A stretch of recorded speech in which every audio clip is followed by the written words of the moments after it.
Okay, perfect. I'd like to call the meeting to order and acknowledge that we are in Treaty 1 territory, the home and traditional lands of the Anishinaabe, Ojibwe, Innu, Cree, and Dakota peoples, and in the national homeland of the Red River Métis. Our drinking water comes from Shoal Lake 40 First Nation in Treaty 3 territory. My name is Linda McFadden. I'm the chair of this panel. I'm joined today by Laurie Davidson in the hearing room and Robert Blanke on Zoom. Our secretary today is Jason Robertson, and our assessor is Roddy Pontanilla. Is that how you say it, Roddy? That's fine. Technically, it's Pontanilla, but however you want to say it is okay. Okay. I actually looked it up last night to see how you pronounce double L's.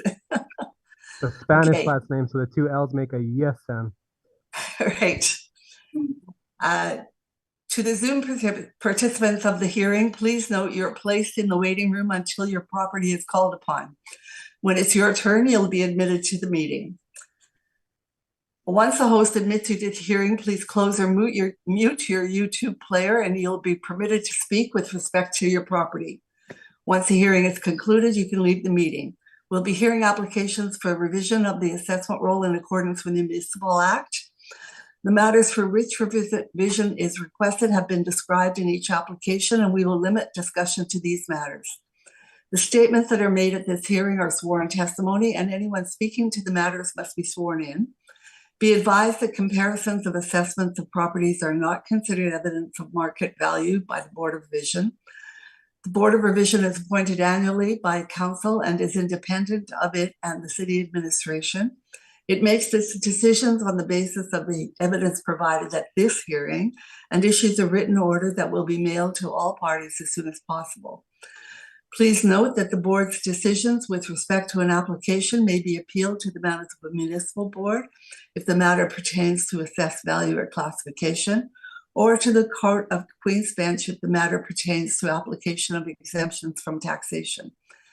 Should you wish to appeal, information for how to do so will be included in the board's order.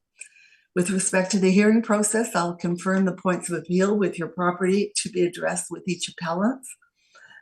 Following the swearing in, and we will then have the assessor's testimony followed by questions that the applicant may have, and then the applicant's testimony followed by questions. Each side will have the opportunity to summarize if they wish. Once all of the evidence about an application has been brought forward, the applicant may leave. The process will repeat for each item on the docket today. The session will close after all the applications have been heard, and the board will deliberate in private and make its decisions. You'll receive the board's decision by registered mail as soon as possible. As information, all hearings are live streamed, recorded, and will be part of the public record. We'll be hearing items 1, 2, and 3 on our docket today. Mr. Robertson, will you please affirm the assessor's and the applicant's testimony? For sure. Mr. Assessor, please state your full name. Roddy Pontanilla. Do you affirm that the evidence you are about to give at this hearing is the truth, the whole truth, and nothing but the truth? I do. Thank you. Mr. Applicant, please state your full name. Jared Story. Do you affirm that the evidence you are about to give at this hearing is the truth, the whole truth, and nothing but the truth? Yes, I do. Thank you. Thank you. All right. We'll move forward with number 1 on the docket. That's 562 Osborne. If you would like to go ahead, Mr. Assessor. Okay, so the first file that we have in front of us is file 22-2877. The roll number is 1201-224-2000. The address is 562 Osborne Street.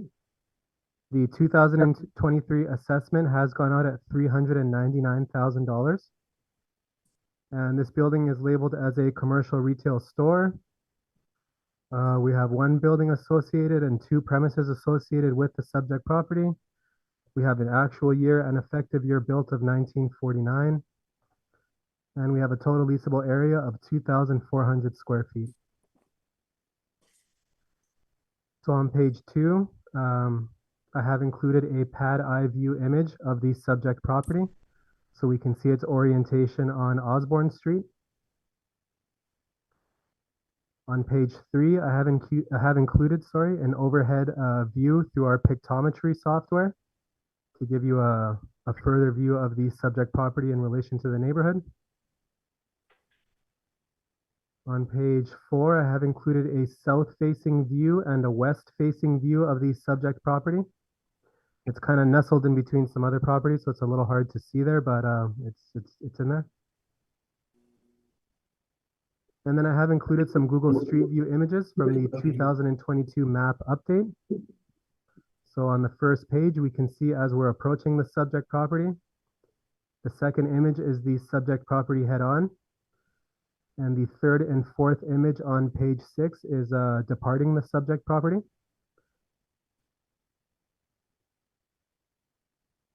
We have received the request for income information, so we are okay on that front.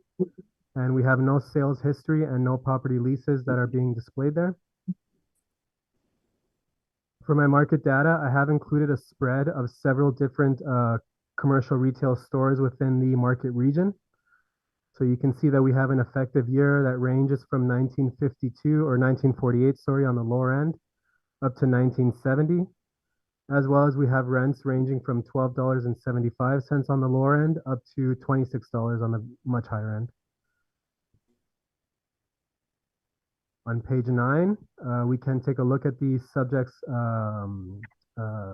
its income stream. And so we do have 2 premises associated with the income stream.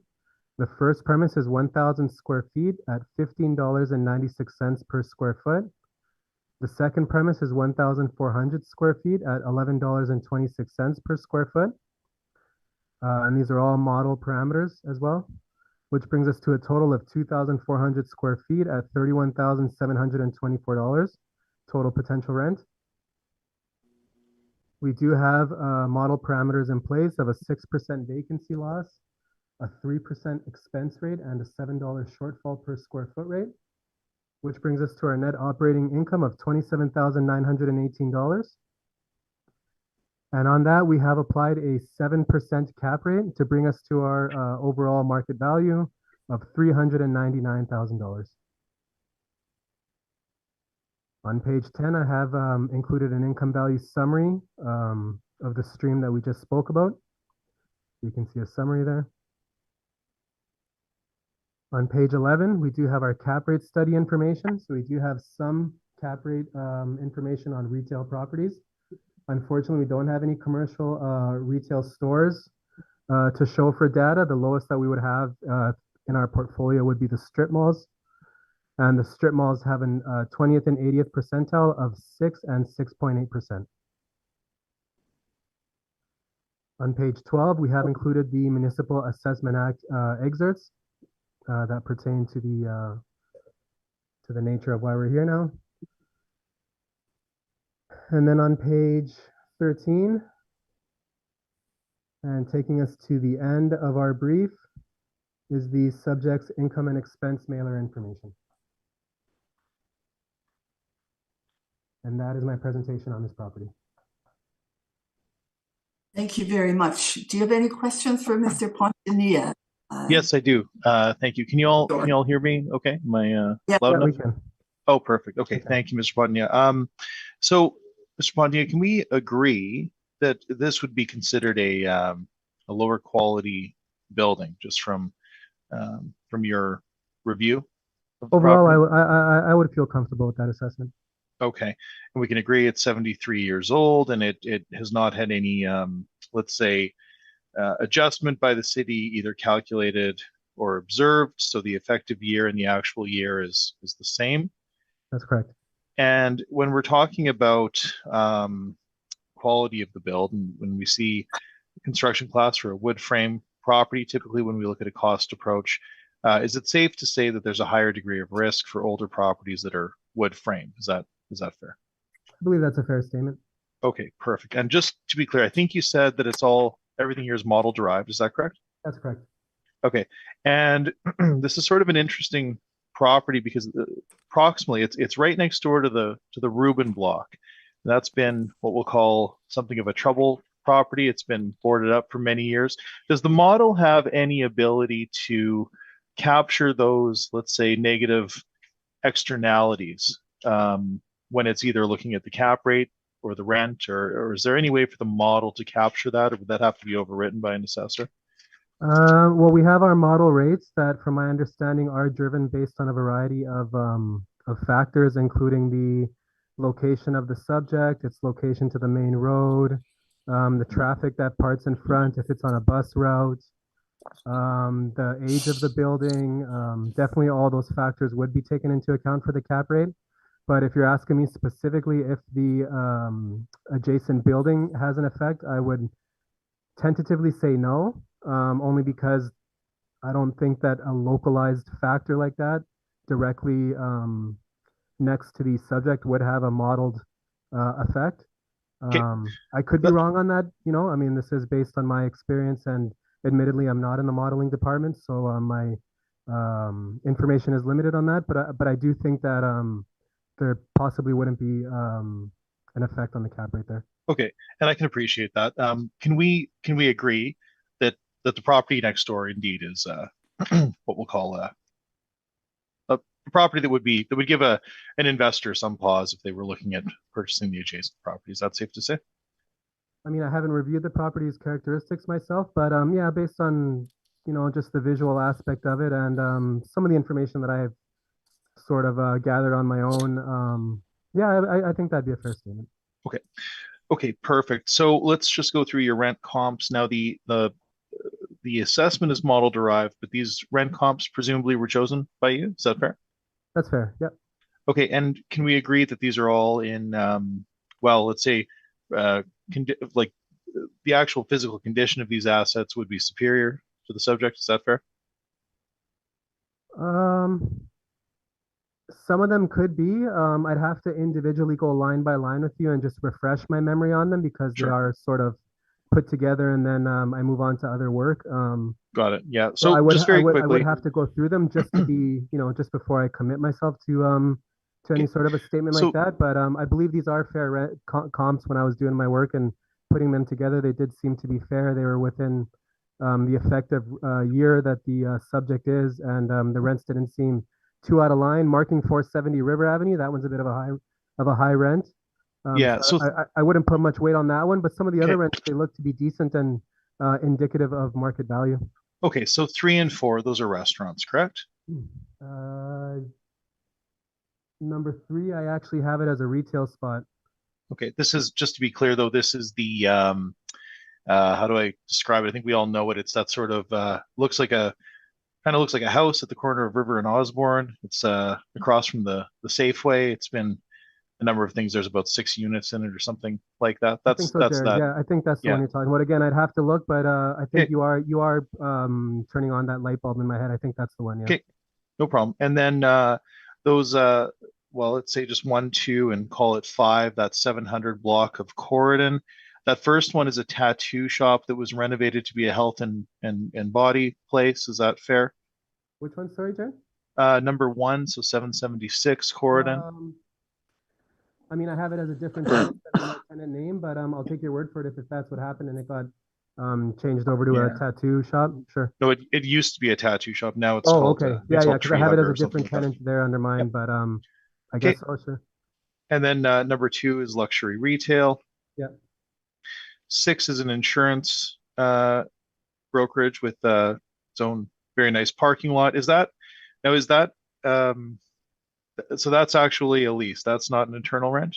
Are we Is talking that about correct? 440 Stafford Street? Correct. Yeah. From my understanding, that's a lease. That's not a Okay. book rent. Okay. I mean, I'm That's only fair. going on some of the information that was put in that Yeah. I'm working with. So, but Okay. that's my understanding of it. It's And a lease. it does have a fairly a very nice parking lot next to it, and it appears to be in good condition. Is that fair? You know, Jared, again, I'd have to have a picture of the subject in front of me, Okay. but if you did your legwork on it, I'll take your word for it. Okay. No, that's fine. And just to finally confirm, 7 and 8, those are both hair salons, correct? That's correct. Yep. Okay, good. Now that's fine. Now, when I'm looking at the 2 different premises here, are you aware that the second premise is not accessed from the main road, but indeed you have to access it from the back parking lot? I'm aware of that. Yes. Okay, perfect. In terms of the expenses, we'll call the non-recoverables. Is the city submitting anything into evidence to support the 3% expense ratio? I don't have any additional information if that's what you're asking me. That's just a modeled expense rate that we've been using throughout the entire cycle. Right. Okay. All right. And that cap rate is similarly modeled. And okay, so now, did you have a chance to look at well, I suppose that this mailer is not particularly helpful, but did you have a chance to look at the history of this property in terms of the types of rents that it was achieving? I haven't done a 3-year or higher analysis, if that's what you're getting Okay. at. I did take a look at the mailer itself, but just the reference mailer. I didn't look at anything beyond that for this one. Okay. I think those are my questions. Thank you, Mr. Bonsignor. Appreciate it. Thank you. Ms. Davidson, do you have any questions? I just have 2 quick questions. This is owner occupied? So my understanding is that the tenant that's in the front, the massage therapist, that they're a tenant. Perhaps the agent could illuminate us more on that, but my understanding is that the massage therapy premise, that's a lease, like an arm's length lease between the tenant and the owner, and that the owner occupied space is the space in the rear. So there's 2 premises associated with this subject. One premise is access through the front street, and then the other premise, from my understanding, is access from the rear, and it's the rear tenant. They're the owner occupied space there. Okay, and then I just wanted to, you said that the cap rate was model driven. That's correct. So I'm looking at your table, just trying to, there it is on, sorry, on page 11. So you said it didn't fit neatly in the retail. So what did you kind of use for?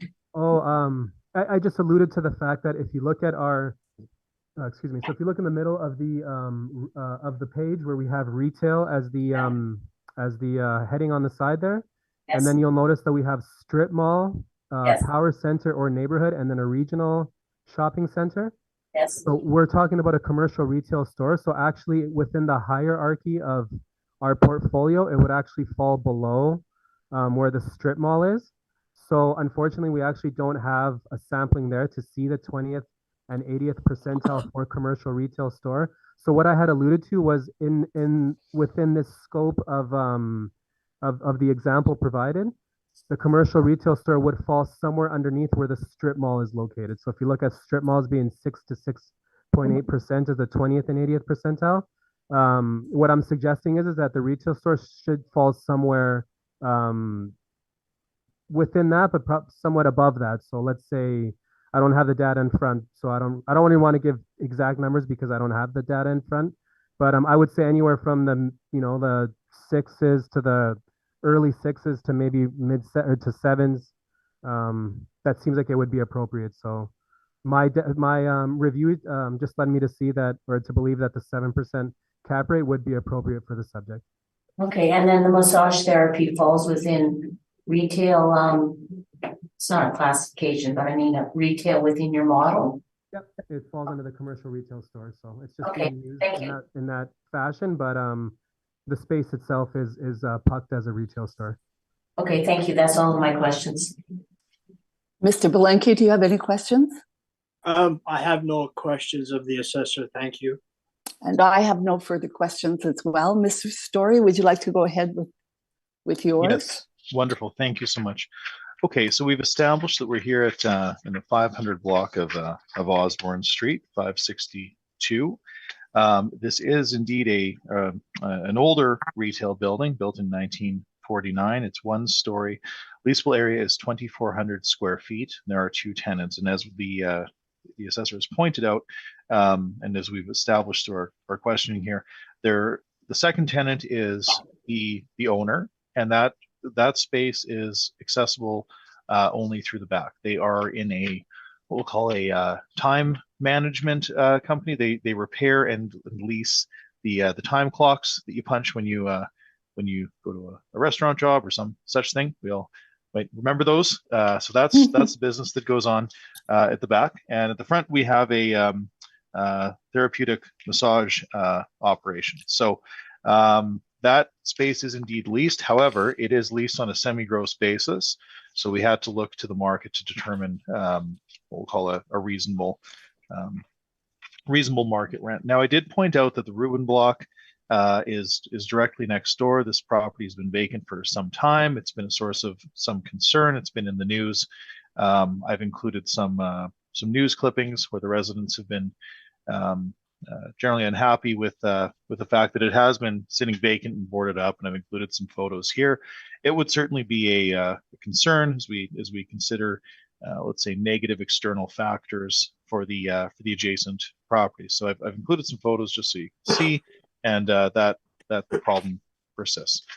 We haven't made a huge adjustment on that basis, but it is important that we're aware of how this property is situated, because South Osborne in general is not it's a retail node, which is good, but the property is fairly old, and it is next to this property that is a cause for some concern. I've provided you with some rental comps on my page 12, and just to sort of look at them very closely. The ones that I won't go through all of them here, but I would suggest to you that the property on Donald would be my best comp, although it is a bit smaller and it is a bit newer. I handle that property, and I know the interior is sort of what we'll call a lower quality finish retail. It's a Taylor, and they're in at $1,450. So that seems reasonable. So I provide you with those rents. These are all selected based on the fact that they would be what we'll consider reasonable quality, but reasonably located, but generally lower quality retail rents. We have an average of $1,250 and a median of $1,250. However, I've elected to apply $14 to the massage space and then $10 for the rear unit, based on the fact that, of course, if it does not have visibility from the main road, that would be considered a negative. So with all those points taken into consideration, we come to an overall market rent per annum of $28,000. We have also applied 6% for the vacancy, stabilized over the life of the asset. The shortfall rate is $7 in our calculation, as it is in the assessors. Now, Madam Chair, I've provided you all with our non-recoverable expense study. Would you like me to go through it in detail, or would you like how would you like me to proceed? It's I could do it once and sort of, or if you've all heard it before, that's fine too. I suppose I can just give you the greatest hits, so to speak. Is that best? Sure. Just let me check with my panel members. Oh, sure. I have heard this evidence before. I don't know about you, the other two panel members. Would you like to hear the highlights, or Mr. Belenky? Yes, I would. Okay, thank you. We'll go ahead with it. So just give us the highlights then. Okay, I'll go through it, and I promise we'll just do this once, and I'll ask Madam Chair that this carries to the balance of the docket. So as I mentioned, we have it here. You've all been provided the non-recoverable expense study, and just to summarize, the non-recoverable expenses are quite simply non-reimbursed costs that are borne by the owner in the competent ownership and management of an income-producing property. As you can imagine, when you own this income-producing property, there will be costs that will not be recovered from a tenant under any circumstance. It is not a management fee. That is separate and apart. It is instead a stabilized expense ratio, and it represents the expenses that are obviously borne by the owner, but stabilized over what we'll call the useful economic life of the property. Now, just as a bit of background and why we're having this discussion, prior to the previous cycle, the assessor followed the same methodology. Same thing that we're suggesting here today. And I'll just quote very quickly, the assessor rightly pointed out that even with net leases and competent management, there still will be expenses incurred by the landlord that are non-recoverable from the tenants. Examples of these are processing payments and chasing bad debts. That's from a former city manual. They've also quite rightly pointed out that the net operating income is equivalent to the potential annual rent less vacancy, plus other income, less non-recoverable operating expenses. Now, we believe that this is appropriate. It's consistent with principles rooted in appraisal and valuation theory. And the appraisal course material from Sauter from UBC states that the appraiser should account for non-recoverable expenses. The most important non-recoverable expense cost items to be aware of are space marketing costs, which include inducements and leasing costs. We don't, just to be clear, we don't include tenant inducements, but this is what the material suggests, and an allowance for structural or mechanical repairs. Every building should have, every owner should be considerate of structural repairs, typically calculated as 2% of the effective gross income per annum. Now, our study here will also give you examples from other jurisdictions in Canada, Winnipeg, and quite frankly, the province of Manitoba outside of the city of Winnipeg still uses this same methodology. So there's no reason in our mind to believe that Winnipeg ought to have some sort of jurisdictional exemption. These are costs that should be considered. So in the study that we've provided, we've reviewed operating statements for the relevant years. So in this case, 2018 through 2020, for a sampling of properties with consideration to leasing commissions, professional fees, asset management fees, and advertising and space marketing costs. And effectively, the results that we've determined through this exercise is that when we exclude tenant inducements, the average is 6.64 with a median of 5.98. When we include the inducements, it goes much higher. It's 10.66 is the average and a median of 8.6. Now, these results are very, very similar to the research exercise that we completed in the previous cycle for the same purpose. Again, prior to the previous cycle, this was not in dispute, but over this cycle and the previous cycle, we've conducted this exercise, and we've provided you with our results. And effectively, we believe that the results of our findings support the 5% of the effective gross income, which is lower than both the average and the median without the inducements factored in. Of course, as I mentioned earlier, we do continue to dedicate 2% to the structural allowance, and that's supported by our study. So if you believe that the 2% is appropriate for a structural reserve, then the city's 3% expense ratio is obviously quite low. Now, just finally, the cap rates in our study, and we've all been provided the Altus Group retail cap rate study as well. It's summarized in our brief, so I won't go through every piece of that unless you would ask me to. But when we calculate our cap rates for the purpose of these valuations, we do include the 5%. When we remove the 5%, it has the average effect of adjusting the cap rate of 30 to 40 basis points. So if any reason you believe that the 5% ought not to be included, we would ask that our cap rate be adjusted upward in your decision by 25 basis points. So I think, Madam Chair, I think that effectively covers the high points of our cap rate argument. Again, or I'm sorry, of our non-recoverable argument. And you have our study. So shall I leave questions on that for the end, or would you like me to proceed? Sure. Yeah. Sure. Okay, wonderful. Go ahead. Thank you so much. Okay, so for this property, and again, I won't get into all of the details of our cap rate conclusions, but clearly at April 1 of 2021, retail was hit fairly hard. We all know what was happening at the reference date. And that's, when we have these types of properties, we can all certainly appreciate that the cap rates should not be compressing from the previous cycle at April 1 of 2018, but rather we should be looking at the real effects of what was happening at the reference date. So we've provided you with our summary table for the retail cap rate conclusions. And so we're effectively saying that low quality retail, now low quality can mean, the physical asset is nearing the end of its useful economic life. It could mean that it's in a challenging location. It could mean that there are external factors that are, let's say, incurable. For the low quality, we're suggesting 7.5 to 8%. For the what we'll call standard quality, so better quality assets, 6.75 to 7.25%. And for the top quality assets, now I don't know that we'll see too many of those. Well, actually, we will not see any of those on our docket today, but those will typically be the the newer, shinier grocery or essential service anchored larger retail developments. Those should fall somewhere between 6.25 and 6.75.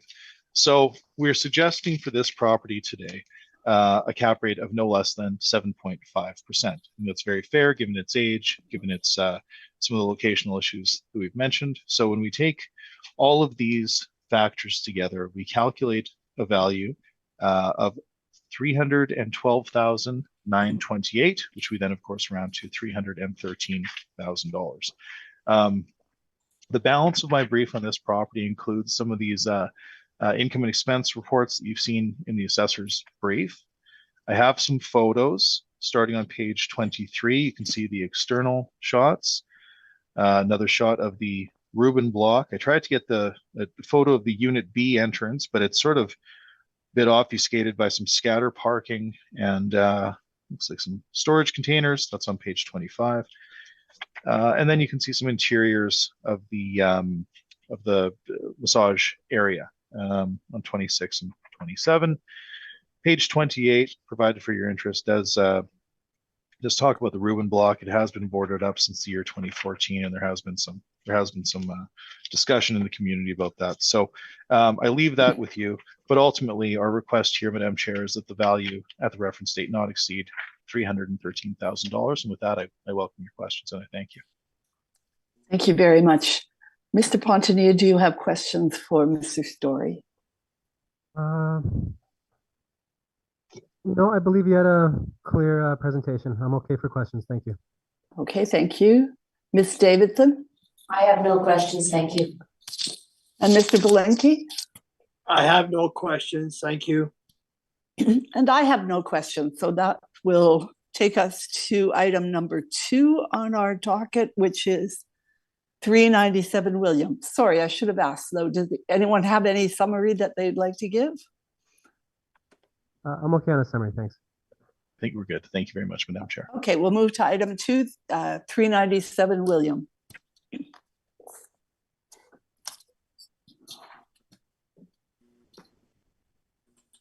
Okay, if you just give me one Okay. second. I'm just opening up my I'm doing the same thing. my documents here.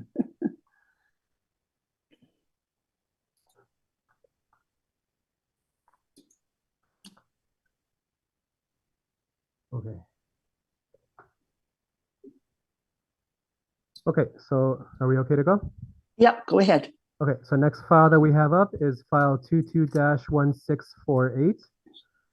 The roll number is 1307-017-6100. The address is 397 William Avenue. We do have 2 components to the overall assessment. So we have a 60 other component, a taxable commercial component, and that has gone out at $1,746,000. And then we also have a residential component. There is a residential component on the top of the subject property on the second floor, I guess. And we have that at $140,000 for a total of $1,886,000. And I do have a recommendation to make on this file. Go ahead. So if I can direct your attention to page, I believe it's 12 of my brief. I'll give you a second to get there.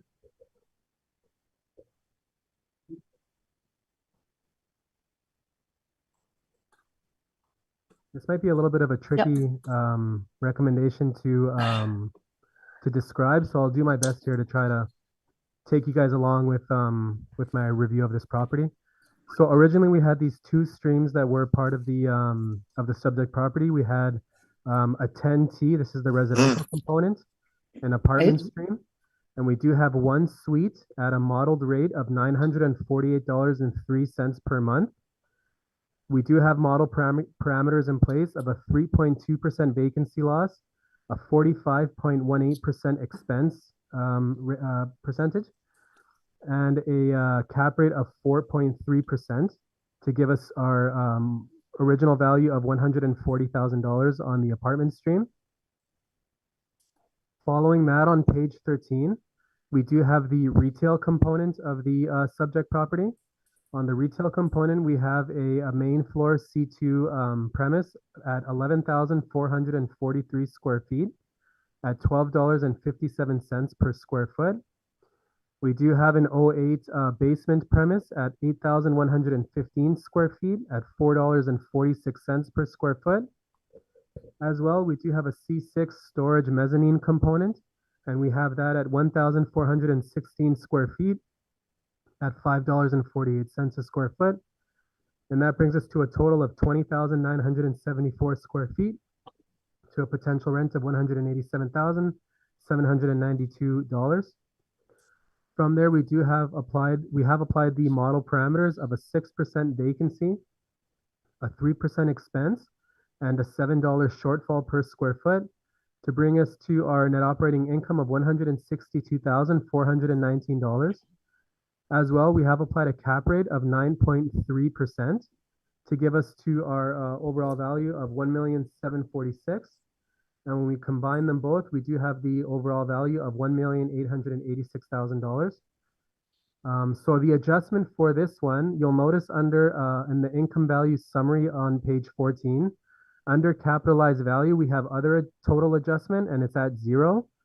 After a review, it was brought to my attention from the agent's brief that historically this property has had 2 adjacent parking lots that are supporting the business and the property and its operations.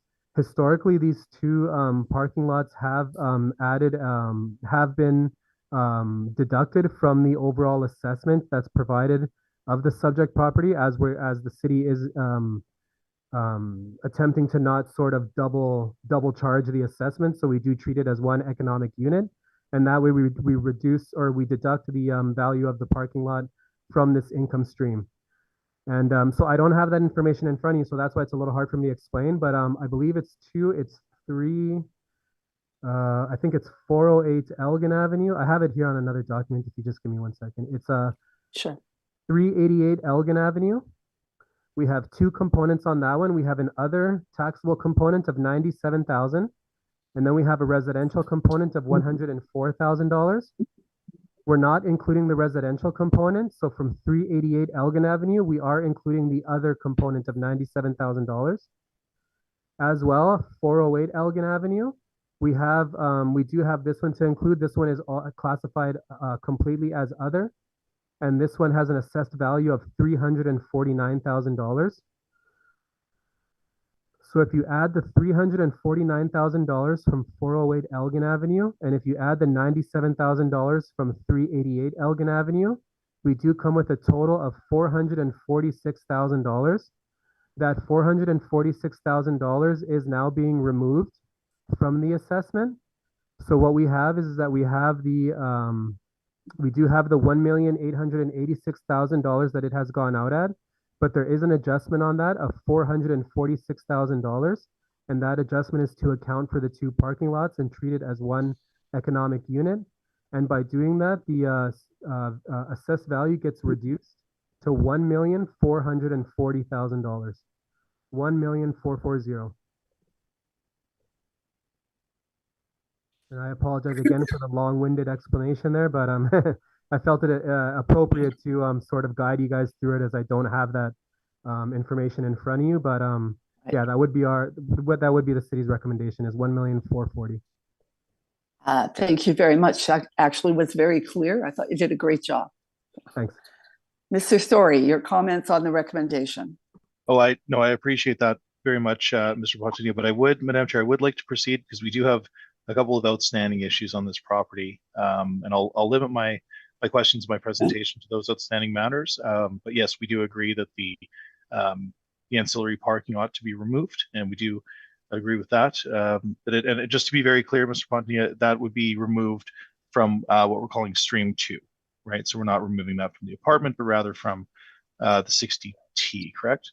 That's correct. Yep. Okay, perfect. Yeah, no, thank you very much. I would like to proceed, Madam Chair, but thank you, Sure. Mr. Bunting. I appreciate Okay, so I think where we're at then, are you finished with your presentation, Mr. Pontinia?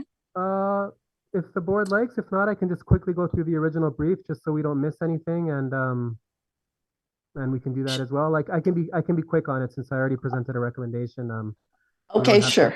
you don't have to dive too deep into the Right. details of this one, but so if you look at page 2, I have included my an image of the pad eye view, so you can see the orientation of the subject property in relation to its location there on William. On page 3, I have included the pad eye view of the subject property, and it's a little difficult to see with that image, but if you look to the north of that property, that's where the first parking lot is.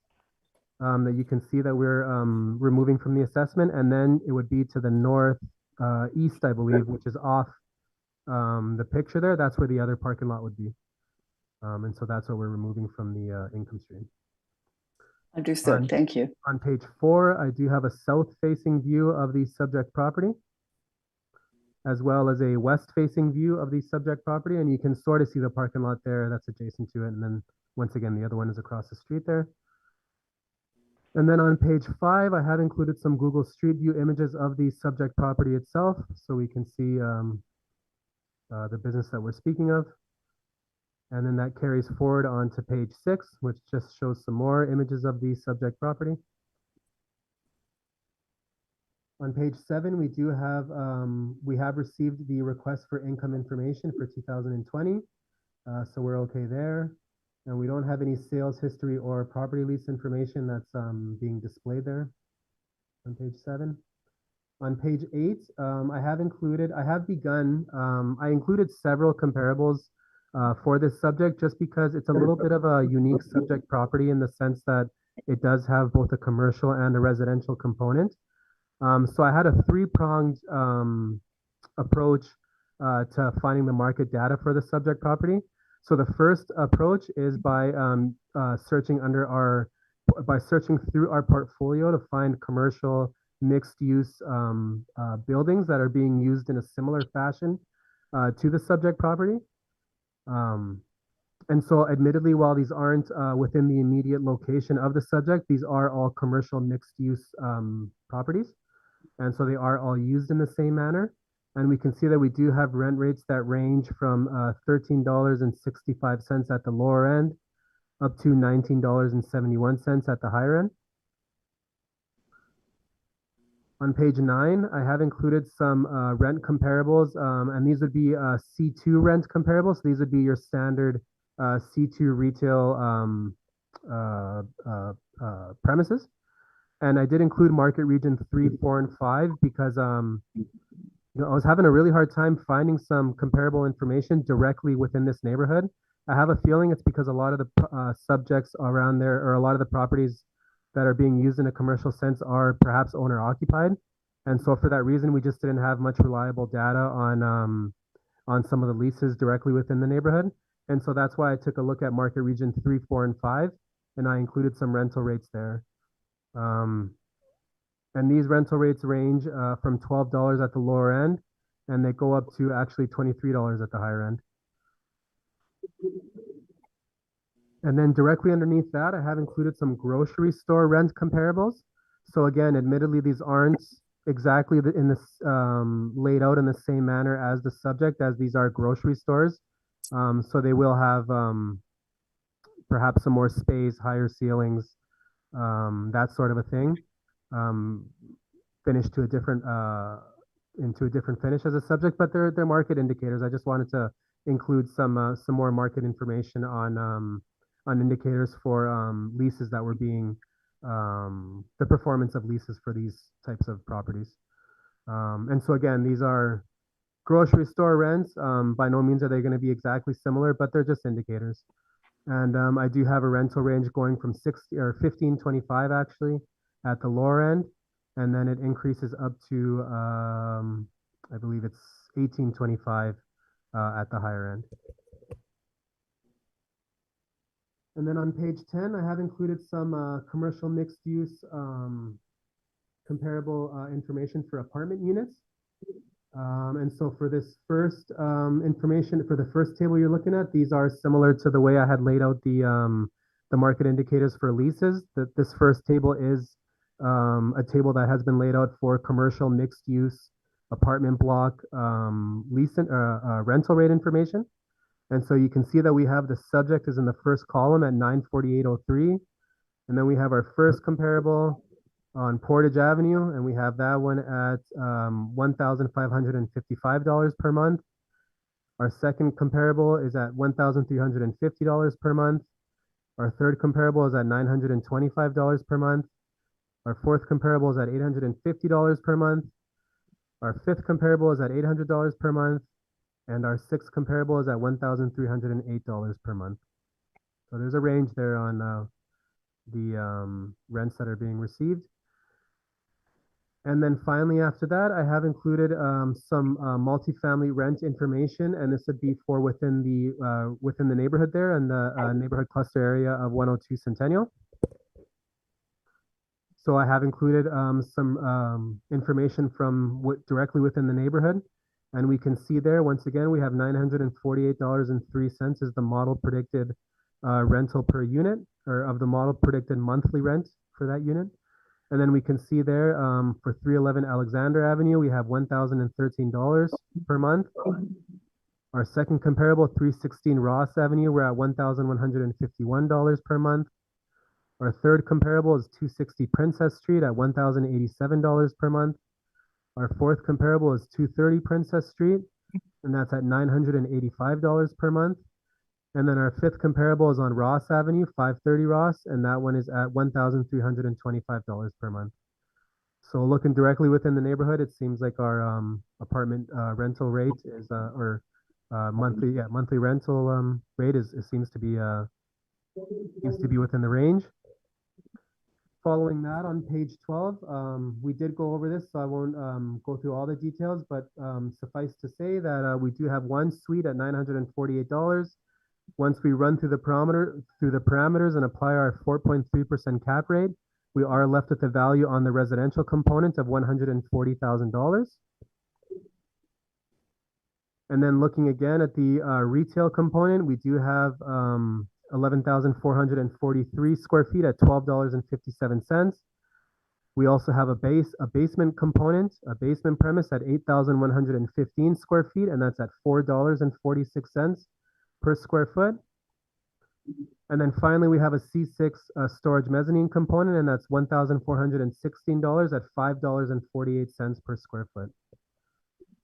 And so if we look at our rental rates and we look at the fact that the effective year on it is 2007, it is a newer building with what I would consider to be reasonable rental rates that the model is predicting based on the year. And so then that brings us to our original market value once we apply the model parameters and a 9.3% cap rate, which is a high cap rate, especially given the effective year of the subject. That does give us to our total estimated market value of $1,746,000 for the retail component. And then on page 14, when we add them both together, we have the retail component at $1,746,000 and the apartment component at $140,000. That's what brings us to our total market value of $1,886,000. And then once again, just to summarize, we are also recommending that the $446,000 from the two adjacent parking lots is removed from the overall assessed value that we have proposed. Correct. And that brings our value to $1,440,000, correct? Yes, that's correct. Yep, $1,440,000. Okay, thank you very much. Recommended value. And then just to summarize at the end here, on page 15, we have our cap rate information, which we've already gone over, so I won't go over that again.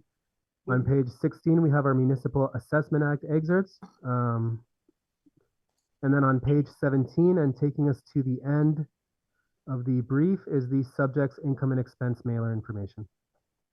Okay. And that's my presentation on this file. Thank you very much. Mr. Story, do you have questions for Mr. Pontinia? I have a few. Thank you, Madam Chair. Mr. Pontini, I'll try and run through this as quickly as I can, but I do have some questions for you. So on the first page, I guess the first question is, why does the model suggest that there are two buildings on site? The number of buildings there? Yeah. Jared, it's hard to tell you without looking into our records. I mean, this was a build in 2007, so Yep. is there two buildings? Maybe it was two separate buildings that they joined together. It's tough to say. So, okay, so just so you're not aware of the history of this property. There was a fire and they rebuilt it. You might recall. So I might not be aware of that. I mean, Okay. it's sort of ringing a bell now, but okay, no, and that's I wasn't aware that okay. was in my review. But can we agree at least when we look at the your pictogram or pictometry, page 3, there is indeed one building, and it's what we'll call an ethnic food store, correct? Yeah, that's correct. Okay, and you mentioned that very high cap rate, and presumably that's due to the location. It's something of a challenging location. It's the corner of Ellen and William. Okay, and we're not disputing that, so but that is an issue. Now, in terms of the rent comps, now this, Madam Chair, this is one of the issues that we still we consider unresolved. Now, I'm just looking at page 8 here. Can we agree, Mr. Pontanier, that these are all in superior locations?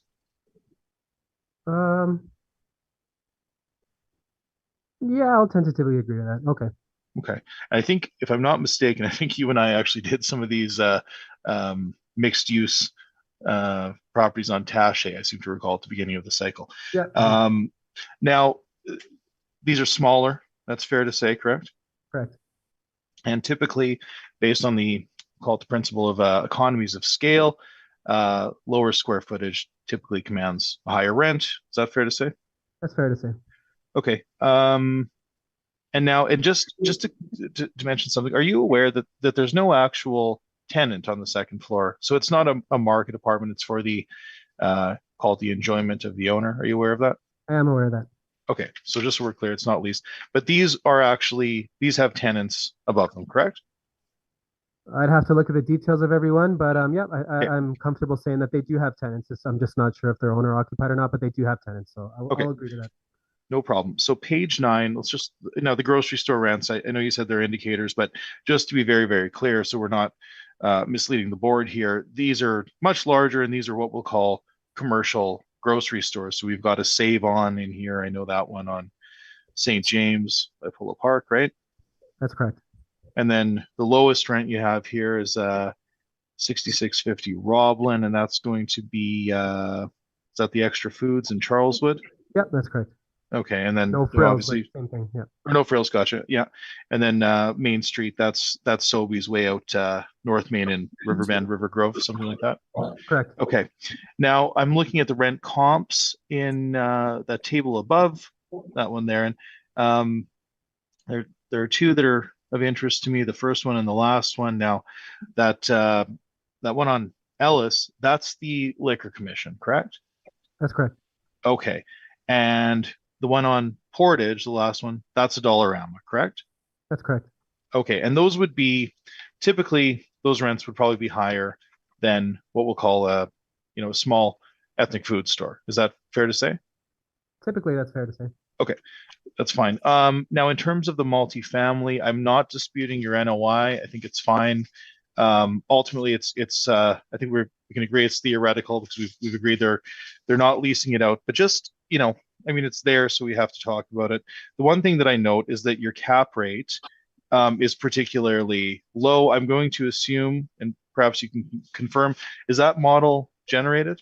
Yes, that's model generated, correct. Okay, and can we agree that on page 15, when we look at the cap rate info on multifamily, that's call it the fourth one down here, typically the brokers are suggesting that cap rates, let's say for the sake of argument, fall somewhere between 5 to 6%, somewhere in that range for market apartments. Is that fair to say? That's going to be above my background. I haven't checked to see what those cap rates would be, so I but just have my numerically, documents to look at. That's fine. And then also what we're calling the 20th and 80th percentile that the city submitted here. the city is suggesting that the low end is 4.8. So this is even lower than that. So can we agree that that might be sort of, is that because there's only one unit? Is it based sort of on the city's presumption that the size of the unit count is less risk, or is that how the model treats that? I think that, yeah, I think you're onto that there, that it has to do with the size of the unit as well as it has to do with the age that we have, because we do have Okay. 2007 as the effective age on the subject property. So I believe the model is then compensating for that fact by giving it a lower cap rate since it is a newer building. Okay. And then the balance of my questions, I think, were just related to the ancillary parking. So, Madam Chair, I think I'll leave my questions there. Thank you, Mr. Pontier. Thank you very much. Ms. David, I have to think where I am now. Ms. Davidson, do you have any questions? No, I have no questions. Mr. Belenky? No, I have no questions. Thank you. And I have no further questions. So, Mr. Story, you can go ahead with your presentation. Wonderful. Thank you so much, Madam Chair.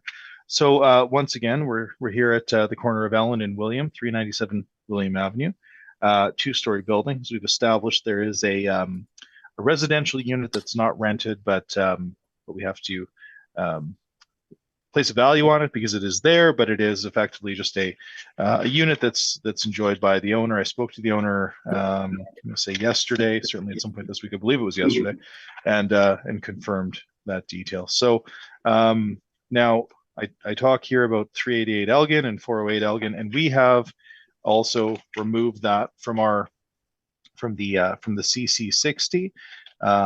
So, and that is that's now accepted, so that's fine. So I guess. Sorry, can I just stop and ask you a question? Oh, absolutely. Yeah. Have you already removed it from their value, the 1,012,000? Sorry, yeah. So let me just go to my, yes. So you'll see if you don't mind me flipping around here on page 20, that's my income summary. And at the second last line where it says adjustments. I see it. Yes. Yeah. Thank so you. that is, yeah, you're welcome. So that's just for the retail stream. So Okay. ultimately the retail stream, you've heard our position on the non-recoverables. We continue to apply the 7%, 5% for non-recoverables, and 2% for the structural reserve. We agree that there's some challenges, and the cap rate at 9.3 is applied in our valuation as well. The shortfall is not in dispute, nor is the vacancy. So ultimately, what we're left with here is the rent. If you come with me to page 14 of my brief, please, I've provided you with some rents. Now, the first one that I've used is on Portage Avenue. It is built in 1981, but it has been renoed. It has an effective age of 2002. It's a giant tiger. So that's it's not, I mean, that's a stronger covenant, clearly. That's, we'll call it a higher quality covenant to an owner. It's at 20,000 square feet, so it's slightly higher. And that's in at $7.75. It's an older rent, but it did step at February of 19. So that rent is a good indicator. Elizabeth is a bit off the path, but it's trying to find sort of an older IGA store. That's at $8.50. And perhaps the best indicator that I have here in terms of proximity is the Giant Tiger on Donald. It's an older building, but it's in at $8.70. So as you can see, we're looking to try and capture this very unique property. I understand that Mr. Pontigny mentioned that it's difficult to find comps, and I agree. I think that finding comps in this general area that are not, let's say, owner occupied is a bit of a stretch, and finding newer buildings is also a bit challenging. Now, the other one that I have is number 5 that I thought was reasonably good. It's on Pembina, so clearly a superior location, but it is it's an Asian food market as well. So I tried to use parameters that would capture the let's say the general flavor of this property. So ultimately, we've presented you with these rents. We have an average of $10.68 with a median of $10. So to be fair, I've used $10.75 on the main. I've used $8 for the mezz and $5 for the basement. Now I think my mezz rent is higher by a little bit than the assessor, so that should be fine. And then the basement rent is almost bang on. About $5 for a basement rent like this is typical. So we're good there. The main issue we have here is that the rents on the main floor, we think that, given some of the factors at play here, should not exceed $10.75. So again, the cap rate at 9.3 is accepted, so we're fine with that. So ultimately, again, on page 20, Madam Chair, as I mentioned, when we take the parameters that I've just discussed, when we adjust for that ancillary parking, that is indeed, Mr. Pontini has rightfully mentioned that it is related to the main holding, and we're careful not to double count that or tax it doubly. The total value of the retail space is $1,103,482, and that calculation is provided to you on page 20. Now, just very quickly on the apartments, we do a huge amount of apartments, and this is sort of atypical because we have one unit. It's not being used, it's not being rented, it's in a newer building, but ultimately our cap rate study has indicated to us that newer properties ought to be applied a minimum cap rate of 5.25%. Now, if someone were to make an adjustment for location or the fact that it's not necessarily not everybody wants to live above a food market, let's say, and that's obvious. We've not made an adjustment there. We're trying to be very fair with our view of this property. So ultimately, we've applied the 5.25 cap rate to this single unit with no adjustment. So again, we're the same on the NOI.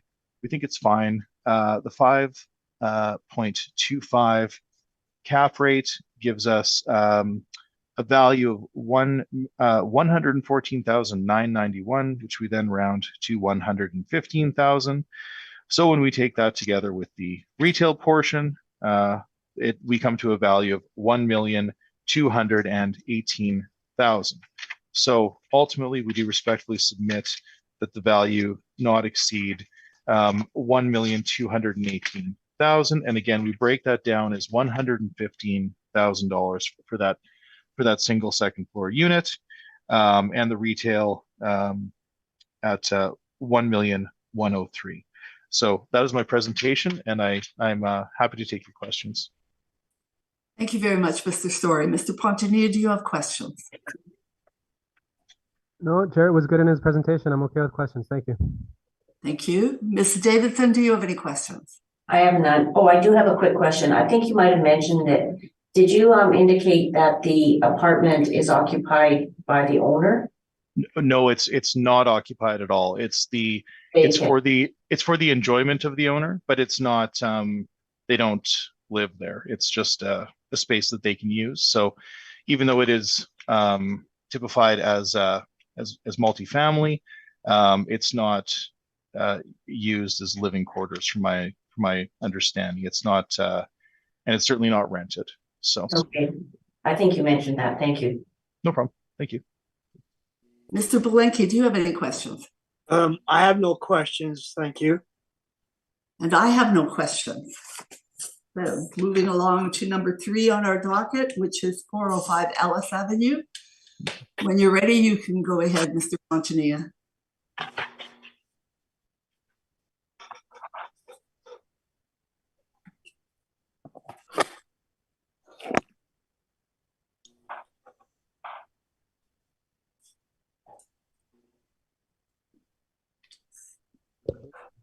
Already.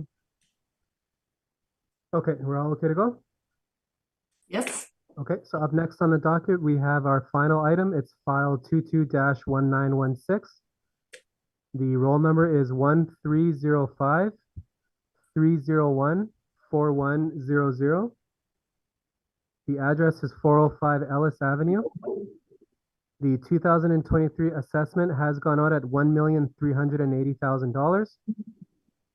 And this is this is actually So we have it as the parcel use labeled as a commercial retail store. However, we do have the income stream as a strip mall. So once we get to that, we'll get to it, but it's a little misleading when we have the parcel use as a commercial retail store. This is really just the label more than anything. So we have one building associated with it. We have 3 premises associated with that building. We do have an actual year built and an effective year built of 1970. And we do have a total leasable area on file of 4,591 square feet. On page 2, I do have a pad eye view image of the subject property. So we can see its orientation in relation to the neighborhood there and on Ellis Avenue. On page 3, I have included an overhead view of the subject property. On page 4, I have included a south-facing view and an east-facing view of the subject property. And then on page 5, I have included some Google Street View images, and this would be from the 2021 map overlay. And the first image is of the approach to the subject. Image number 2 is somewhat head-on, although it's a little obstructed by the tree there. And then on the third image is departing the subject property. We do have requests for income information for 2020, so we're okay on that. We don't have any sales history for the subject property. And then we do have two leases on file for this subject property. We do have 405A, which is a trades labor, and they have a lease at 1,802 square feet at $20 a square foot. And that lease was signed in 2017, and it's a 5-year lease. And then 405C, we do have a dental corporation that's operating there. This is an older lease from 2012. We have it at 10 years, 1,902 square feet at $16.50 per square foot. From there on page 7, I have included a list of some comparable information. These would all be from within the market region, and they are all strip malls as well. And we can see a rent there ranging from $12.99 at the lower end up to $19.46 at the higher end. Oh, you know what? I actually do have a recommendation to make for this file. Sorry about that. I came up to this here and I remembered that I had a recommendation. I must confuse this with another one. So if you just give me a second to open up my recommendation form here. Okay, so after I did a review of the subject property, I did notice that a couple of the premises were coming in a little bit higher than what was being, than the performance of the leases that we had on file. Because of that reason, I did make a somewhat of an adjustment on the rental rates. So if we look at page 8, originally we had 3 premises. We had an 887 square foot premise at $21.25 per square foot. And then we had the second premise is 1,902 square feet at $20.16 per square foot. And then on page 3, we had 1,802 square feet, and that's at $20.23 per square foot.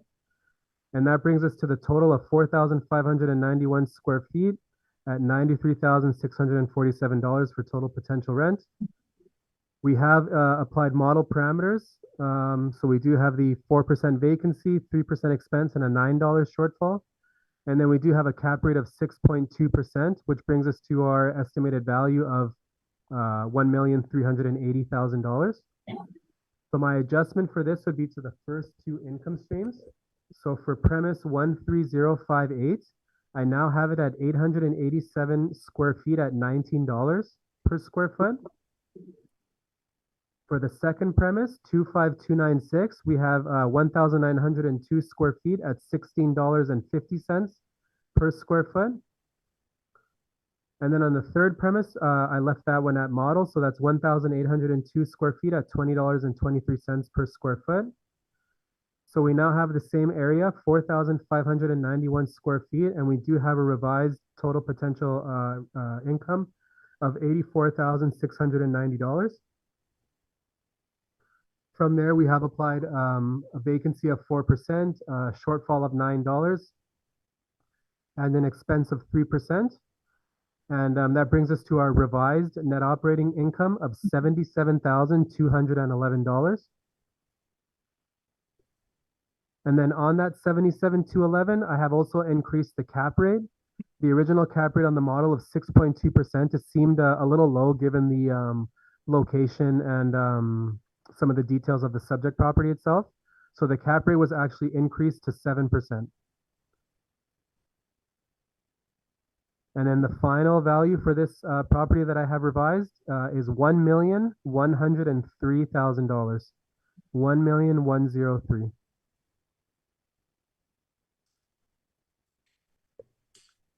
Okay. Mr. Story. Well, I thank you, Mr. Pontier. We're certainly closer, but I do feel very strongly about our about this property and our evidence. So I would like to proceed, Madam Chair, but again, I will try to limit my questions, my presentation to some of the issues that are left outstanding. Okay, Mr. Pontier, are you then, is that all of your presentation? I believe so. On page 10, it's the usual cap rate information that we include.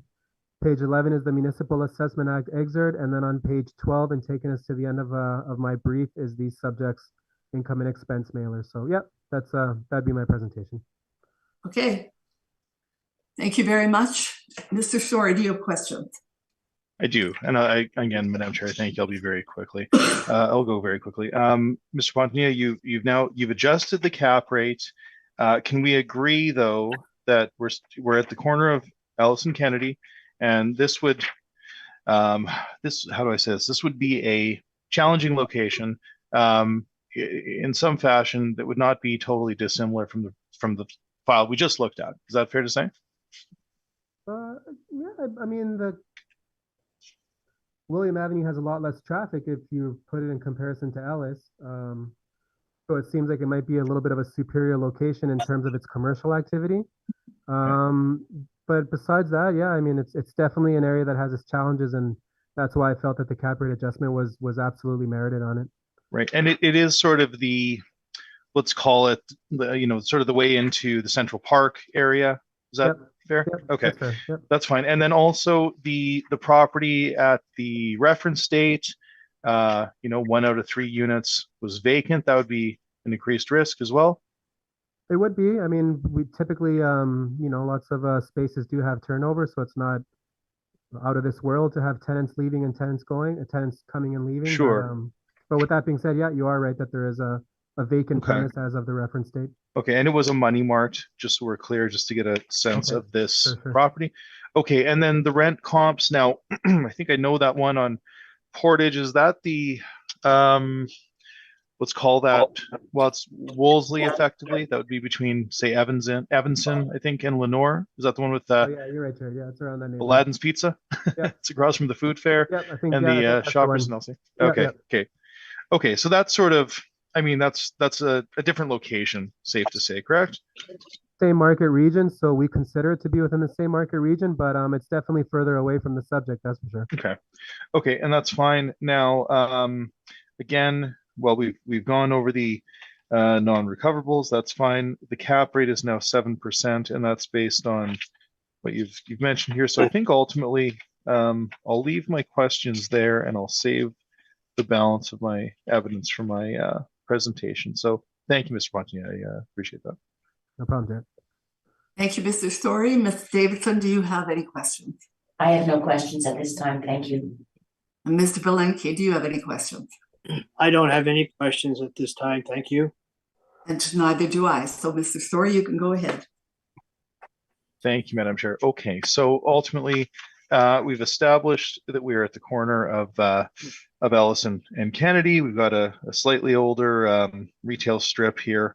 Again, 1/3 of it is vacant at the reference date. We are suggesting a value of no more than $955,000, where we recognize that the assessment that's being suggested by the department is very high, and it's particularly very high when we consider the previous cycle's assessment. And we have to consider the reference date, April 1 of 2021. We have to consider what was going on in the downtown in particular, and the fact that the retail market as a whole in the downtown particularly was negatively impacted. I think that's quite fair to say. So we note that the assessor is quite correct. We have a rent for one tenant there, which is quite high, but we've applied it, even though it does appear to be somewhat above market. Then we have the secondary rent at $16.50, which we have applied. Now, in terms of the vacant unit, we've looked to the market. I believe the assessor had shown us some rents on Ellis. They looked pretty good. They're at $12.25 or something in that region.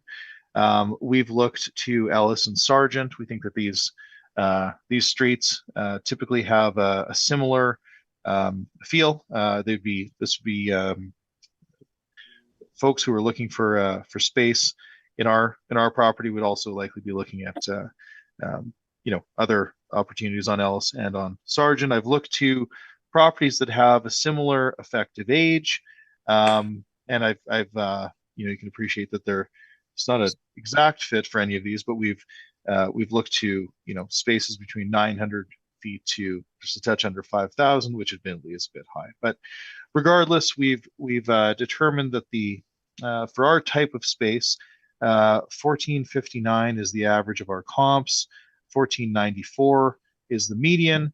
But ultimately, we know that there is a tenant in a 1,900 square foot unit. So at 1650, we've used 1650 to determine a fair market rent, even though it is somewhat higher than some of the other opportunities that we see here. It does seem fair. So ultimately, our net market rent per square foot across 4,591 square feet calculates to $17.87, and that's available for you to see on page 13.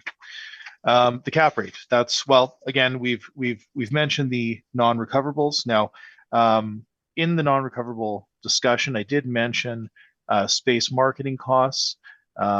Typically, when you have vacant space, that's when you're going to have to look for somebody to go to the market to find a tenant for you, and that's where those leasing commissions typically come in. So again, we do try to sort of amortize or stabilize rather the non-recoverables over the effective useful life of the asset.